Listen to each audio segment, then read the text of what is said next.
मैं एक प्राकृतिक चिकित्सक हूँ। पिछले 14 साल से इस क्षेत्र में कार्य कर रही हूँ। आज जब मैं अपने आसपास देखती हूँ, जिन बच्चों की उम्र 15 से 16 साल है, वो पिंपल्स के कारण बहुत परेशान हैं, क्योंकि पिंपल्स चेहरे की सुंदरता को कम कर देते हैं। आज मैं आपसे पिंपल्स के विषय में ही बात करूँगी। पिंपल्स को प्राकृतिक चिकित्सा से कैसे दूर किया जा सकता है, पिंपल्स को ख़त्म करने के लिए कैसी डाइट, ट्रीटमेंट व कौन सा फेस पैक इस्तेमाल किया जाए, ये सब मैं आपको अपने इस वीडियो में बताऊंगी। अगर आप मेरे बताए तरीके से डाइट, ट्रीटमेंट, जूस व फेस पैक का इस्तेमाल करेंगे, तो मुहासे पूरी तरह से ख़त्म हो जाएंगे और आपका चेहरा कमल की तरह खिल उठेगा। आप सबसे मेरी एक रिक्वेस्ट है कि ये मेरा वीडियो पूरा देखिएगा। अगर आपको मेरा ये वीडियो पसंद आए तो प्लीज़ लाइक करें और मेरे चैनल को सब्सक्राइब ज़रूर करें। अब हम अपने विषय पर आते हैं। ऐसा माना जाता है कि हमारा चेहरा शरीर का आईना होता है। जब भी कोई घटना हमारे शरीर में घटती है, तो उसका असर हमारे चेहरे पर प्रत्यक्ष दिखाई देने लगता है। अभी हम बात कर रहे हैं पिंपल्स की। तो ये पिंपल्स टीन एज में ही क्यों आते हैं और 5 से 7 साल में धीरे धीरे अपने आप ही समाप्त भी हो जाते हैं। लेकिन हमेशा ऐसा नहीं होता।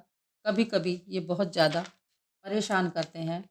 पिंपल्स आने का मेन कारण शरीर में हार्मोन्स में बदलाव आना है। ये बदलाव किशोरावस्था यानी टीन एज में ही आता है और ये हार्मोनिकल चेंज लड़के लड़कियों दोनों में बराबर देखने के लिए मिलता है। मुहासे अधिकतर ऑयली स्किन पर ज़्यादा देखने को मिलते हैं। स्किन के नीचे सीबम नाम का एक ऑयल होता है। ये नेचुरल रूप में स्किन को प्रोटेक्ट करने के लिए निकलता रहता है। पिंपल्स हमेशा चेहरे के छोटे छोटे रोम छिद्रों को बंद हो जाने के कारण होते हैं। जब नेचुरल ऑयल चेहरे के रोम छिद्रों से बाहर नहीं निकल पाता, तो वह मुहासे का रूप ले लेता है। रोम छिद्र बंद होने के कई कारण हो सकते हैं, जैसे चेहरे पर आई गंदगी को ठीक से साफ ना करना, चेहरे पर कॉस्मेटिक्स का ज़्यादा प्रयोग करना, बिन स्किन का ज़्यादा ऑयली या ज़्यादा ड्राई होना, मल मार्गों से मल पूरी तरह बाहर ना निकल पाना, जैसे पेट अच्छी तरह साफ ना होना, पसीना ना आना, पेशाब खुलकर ना आना, फेफड़ों का खुलकर काम ना करना। जब ये रास्ते बंद होने लगते हैं, तो प्रकृति शरीर की गर्मी को निकालने का कोई दूसरा रास्ता ढूंढ लेती है और ये दूसरा रास्ता ही हमारा चेहरा है। अगर सारे मल मार्ग को खोल दिया जाए, तो पिंपल्स धीरे धीरे अपने आप समाप्त हो जाते हैं। आपने देखा होगा कि पिंपल्स आने का स्थान सबके चेहरे पर अलग अलग होता है। किसी के माथे पर हैं, किसी के दोनों आईब्रो के बीच में, किसी के नाक पर, किसी के गालों पर, किसी के कान के नीचे साइड वाले गालों पर, किसी के कानों पर, तो किसी के ठुड्डी पर पिंपल्स आते हैं और किसी के पूरे चेहरे पर पिंपल्स आते हैं। चेहरे पर अलग अलग जगह पर पिंपल्स का निकलना शो करता है कि हमारा शरीर का कौन सा अंग प्रॉपर फंक्शन नहीं कर रहा है। अगर माथे के ऊपरी हिस्से में पिंपल्स निकलते हैं, तो ये हमारी पाचन और मूत्राशय की गड़बड़ी को शो करता है। तो ऐसे में हमें चाहिए कि ज़्यादा मिर्च मसालों वाला भोजन छोड़कर सादा भोजन करें। ताज़े फल, सलाद, अंकुरित अनाज, चोकर युक्त आटे की रोटी खाएं और पाचन को ठीक करने के लिए कुछ योगासन व प्राणायाम भी ज़रूरी हैं। दिन भर में करीब 3 से 3.5 लीटर पानी पिएं। अगर माथे पर नीचे वाले पार्ट पर पिंपल्स निकलते हैं, तो इसका कारण है पूरी नींद ना लेना। स्ट्रेस और डिप्रेशन को शो करता है। इसके लिए ज़रूरी है कि रात को जल्दी सोएं, 6 से 8 घंटे की पूरी नींद लें। भरपूर नींद ना लेने से त्वचा का लावण्य, त्वचा की चमक जाती रहती है। इसलिए सूरज निकलने से पहले उठें, योग व मेडिटेशन करें। ये आपको स्ट्रेस, डिप्रेशन और नींद ना आने जैसे कारणों से हमेशा दूर रखेगा। अब नंबर आता है दोनों आईब्रो के बीच में जब पिंपल्स आते हैं, तो इसका मतलब क्या होता है? तो इसका मतलब कहीं न कहीं हमारे लिवर में प्रॉब्लम है। इसके लिए ज़रूरी है सुबह खाली पेट संतरे का जूस पिएँ, गाजर, आंवले, पालक, चुकंदर का जूस पिएँ, सादा भोजन करें जिसको लीवर आसानी से पचा सके। कुछ लोगों के नाक पर भी पिंपल्स आते हैं।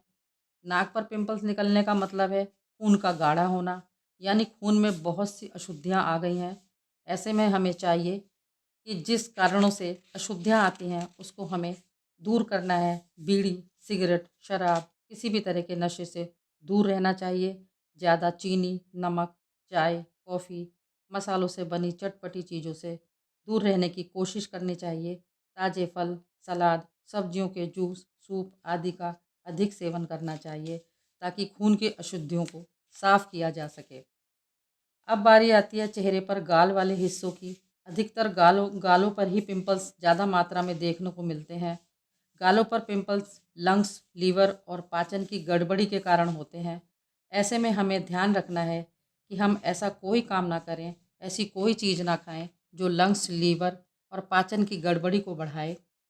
लंग्स का फंक्शन ठीक रहे, इसके लिए हमें बीड़ी, सिगरेट, शराब आदि से दूर रहना चाहिए। सिगरेट पीने से खून में निकोटीन की मात्रा बढ़ती है और कार्बन डाइऑक्साइड की मात्रा भी खून में बढ़ती है तथा ऑक्सीजन की मात्रा का लेवल कम हो जाता है। त्वचा को भरपूर ऑक्सीजन नहीं मिल पाती, जिस कारण से त्वचा निस्तेज हो जाती है। धूम्रपान का सेवन खून से विटामिन सी को भी नष्ट कर देता है और शराब के सेवन से त्वचा की नमी नष्ट हो जाती है, त्वचा रूखी हो जाती है। शराब की अधिकता के कारण विटामिन बी तथा सी दोनों की ही त्वचा में कमी हो जाती है। फेफड़ों की अच्छी सेहत के लिए पोल्यूशन से बचना भी ज़रूरी होता है। इसके साथ साथ डेयरी प्रोडक्ट, डिब्बाबंद खाद्य पदार्थ, बेकरी प्रोडक्ट, ज़्यादा नमक चीनी के सेवन से बचना चाहिए। कुछ लोगों के दोनों गालों के साइड में पिंपल्स आ जाते हैं, उसका कारण है गंदे तकिए, गंदे तकियों का इस्तेमाल। क्योंकि हम जो सिर पर तेल लगाते हैं वह तेल तकिए से गालों पर आ जाता है, जिस कारण गंदगी से पिंपल्स निकलते हैं। इसलिए ज़रूरी है कि समय समय पर तकिए को धोते रहें, तकिए के कवर को धोते रहें और इसके साथ साथ ही जंक फूड और पैकेट में मिलने वाले चिप्स, नमकीन आदि से हमें बचना चाहिए। इसके बाद हम आते हैं जबड़े पर पिंपल्स क्यों निकलते हैं, क्योंकि जबड़े पर भी पिंपल्स काफ़ी मात्रा में देखने को मिलते हैं। जबड़े के पिंपल्स ज़्यादातर लड़कियों में देखने को मिलते हैं क्योंकि चेहरे का ये हिस्सा प्रजनन अंग से जुड़ा हुआ होता है। इसलिए जबड़े पर आने वाले पिंपल्स हार्मोन्स इम्बैलेंस व पीरियड में आई गड़बड़ी के कारण होते हैं। ऐसे में हमें उन सब चीज़ों से दूर रहना चाहिए जो हमारे हार्मोन्स को असंतुलित करते हों, जैसे दूध, दूध से बनी चीज़ें, मिठाई, चॉकलेट, जंक फूड आदि। हमें अपने भोजन में 80% अल्कलाइन और 20% एसिडिक फूड लेना चाहिए। अब बारी आती है ठोड़ी पर आए पिंपल्स की कि ठोड़ी पर पिंपल्स क्यों निकलते हैं। ठोड़ी पर पिंपल्स निकलने का कारण छोटी आंत की खराबी व प्रजनन अंग की प्रॉब्लम, अपच और हार्मोन में आए असंतुलन को दर्शाती है। ऐसे में ज़रूरी है कि हम ऐसी चीज़ें हमें नहीं खानी चाहिए जो हमारी आंतों से चिपकती हों और कब्ज पैदा करती हों, जैसे मैदे से बनी हुई चीज़ें, ज़्यादा तेल मसाले वाली चीज़ें छोटी आंत की कार्य प्रणाली में बाधा उत्पन्न करती हैं। छोटी आंत अपना काम ठीक से कर सके उसके लिए हमें फाइबर युक्त भोजन खाना चाहिए, जैसे चोकर युक्त आटे की रोटी, मोटे पिसे आटे की रोटी, ब्राउन ब्रेड, ब्राउन राइस, गेहूं और जौ का दलिया, हरी मटर, ब्रोकली, गाजर, सेब, कच्चा नारियल, ऐसी चीज़ें खानी चाहिए। जिन लोगों में पिंपल्स की प्रॉब्लम बहुत अधिक होती है उनके शरीर में अक्सर विटामिन ए की कमी पाई जाती है। इसलिए अधिक पिंपल्स वाले लोगों को अपने खाने में विटामिन ए का प्रयोग ज़्यादा से ज़्यादा करना चाहिए। ऐसी चीज़ें खानी चाहिए जिनमें विटामिन ए की मात्रा ज़्यादा हो, जैसे गाजर, शकरकंद, पालक, ब्रोकली, ताज़ी हरी सब्जियां, पपीता, मछली का तेल, गाय का दूध, गाय के दूध से बना मक्खन। पिंपल्स को ट्रीट करने के लिए जिंक का भी इस्तेमाल किया जा सकता है। जिंक को पिंपल्स किलर कहा जाता है। यह एक पावरफुल मिनरल है। यह स्किन से रिलेटेड सभी रोगों को कम करता है। ये पिंपल्स फैलाने वाले बैक्टीरिया को अंदर ही अंदर ख़त्म कर देता है, जिससे पिंपल्स खुद सूख कर ख़त्म होने लगते हैं। इसके लिए हमें अंकुरित अनाज, पीले कद्दू के बीज रोस्ट करके 1 टेबल स्पून खाना चाहिए। खमीर उठे आटे की रोटी। आखिर में मैं आपसे ये कहना चाहूँगी कि पिंपल्स को कभी फोड़ना नहीं चाहिए। फोड़ने से बाहरी गंदगी अंदर चली जाती है और पहले से भी ज़्यादा पिंपल्स निकलने लगते हैं। मैंने अभी तक आपको पिंपल्स निकलने के कारण और भोजन द्वारा उसे कैसे कंट्रोल कर सकते हैं पूरा डिटेल में बताया है।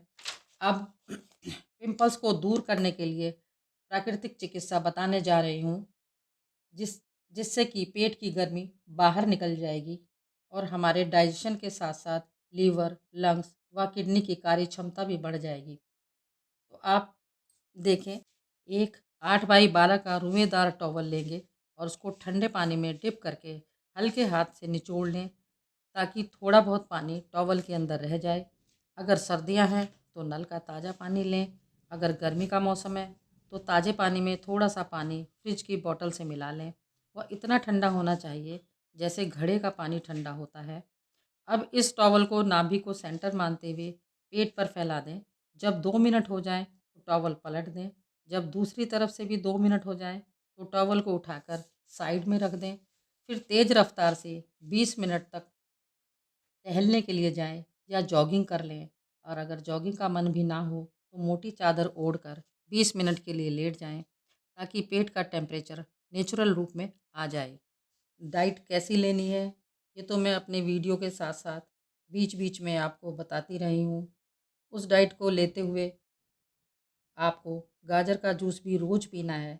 ये मैं आपको बताती हूँ कैसे पीना है। 1 गिलास गाजर का जूस हल्का गर्म करें 15 से 18 डिग्री। इसमें 2 चम्मच शहद मिलाकर इस 1 गिलास गाजर के जूस को पीने में तकरीबन आधे घंटे का समय लगाएं। यानी कि बहुत धीरे धीरे एक एक घूंट करके आपको पीना है। गाजर का जूस विटामिन ए से भरपूर होता है, जो हमारे पिंपल्स के लिए लाजवाब है। इसको रोज़ ही आपको पीना है। या 10 ग्राम आंवले के पाउडर को रात को 1 गिलास पानी में भिगो दें। सुबह उठकर इस पानी को अच्छी तरह मसल कर छान लें। अब इसमें 2 चम्मच शहद मिलाएं और फिर इसको धीरे धीरे पीना है। जैसे आप गाजर का जूस पी रहे थे, ऐसे ही इस आंवले के जूस को भी धीरे धीरे पी कर ख़त्म करना है। छने हुए पानी से जो आंवले का चूरा बचा है, उसको हल्के हाथ से अपने गालों पर हल्के हल्के से रगड़ते रहें और थोड़ी देर तक रब करने के बाद अपना चेहरा पानी से धो लें। कुछ फेस पैक हैं जो मैं आपको बताना चाहती हूँ, जिसको आप यूज़ करें। 8 से 10 पत्ते नीम के ले लें, उन्हें 1 कप पानी में उबालें। जब वो पानी ठंडा हो जाए तो मुल्तानी मिट्टी को इस नीम के पानी में घोल कर रख दें। फिर किसी ब्रश की सहायता से फेस पैक की तरह लगाएं। जब वो सूख जाए तो उसको पानी से धो लें। और एक तरीका है कि चेहरे पर स्टीमर से फेस स्टीमर से स्टीम लें। जब अच्छे से स्टीम ले लें, खूब पसीना सा आ जाए तो ठंडे पानी से मुंह को खूब अच्छी तरह धो लें। बाद में एलोवेरा जेल लगाएं। और एक तरीका है, जहाँ कील मुहासे हैं वहाँ कोई क्रीम नहीं लगानी है। एक प्याज को आधी काट कर चेहरे पर साबुन की तरह हल्के हाथ से रगड़ना है। जैसे जैसे प्याज का रस स्किन पर लगेगा, वहाँ से कील मुहासे समाप्त होते चले जाएंगे। अगर मेरा वीडियो पसंद आया हो तो इसे लाइक करें और मेरे चैनल को सब्सक्राइब ज़रूर करें। धन्यवाद।